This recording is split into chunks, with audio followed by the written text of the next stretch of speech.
Pored dragocenog materijalnog naslijeđa, nastajalog počev od 12. veka i velikim delom sačuvanog, utemeljenje manastira podrazumevalo i nematerijalnu sferu koja se kroz vekove potvrdila kao najotporniji element složene celine manastira Studenice. Osim gradnje hramova i manastirskog kompleksa te pozicioniranja studeničke arhimandrije unutar crkvene organizacije u srpskim zemljama, studenički ktitori su se pokazali kao duhovni utemeljivači ovog manastira.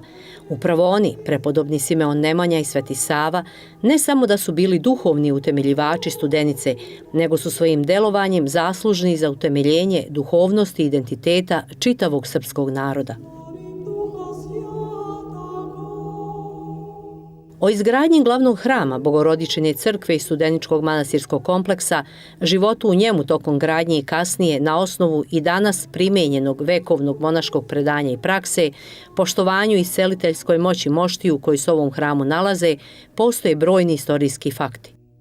Osim njih, kao važno svedočanstvo se nameću i crkveno-književni tekstovi nastali još na počecima izvorne srpske književnosti, koji svojim poetskim kazivanjem otkrivaju značaj prepodobnog Simeona i Svetog Save, te njihovih duhovnih nastrojenja iz kojih su proistekle i dugoročne smjernice za opšte žitelj, način života i delovanja u okvirima manastira Studenice.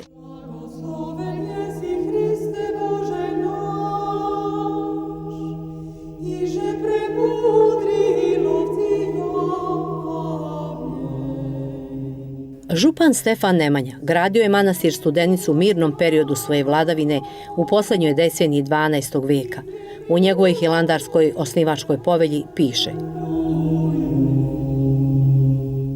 Pošto je moja država odasvud stekla mir i tišinu, počeh pooštravati misao svoju i poučavati svoj, da želim i da se brinem za dušu svoju, u koji ću broj biti ubrojan u dan strašnoga suda, i kako bi mi bilo moguće primiti anđelski i apostolski lik. Ovaj mir se ostvario posle bitke na Moravi u jesen 1190. te sklapanjem saveza i braka između srpskog i vizantijskog dvora, kao i posle ratovanja protiv Mađara, čijim napadima je Srbija bila izložena 1191. i 2. godine. Vreme mira u Srbiji se očigledno podudarilo sa vremenom u kojem je postalo izvesno da se Sava neće vratiti sa Svete Gore. Od tada pa do Nemanjinog monašenja verovatno su protekle i više od 3 godine njegove pripreme. U godini poodmaklih radova na izgradnji manastira Studenice, župan Stefan Nemanja primio je monaški čin, o čemu, pišući očevo žitije, svedoči i Sveti Sava. Učini sebe zajedničarem neizrečenog i časnog i svetog, anđelskog i apostolskog lika, malog i velikog, i narečeno ime njemu bi gospodin Simeon, meseca marta 25. na sveto blagoveštenje. Potom je stigao u svoju zadužbinu, manastir Studenicu. Otac naš gospodin dođe u naš manastir koji sazda svetu Bogorodicu dobrotvorku.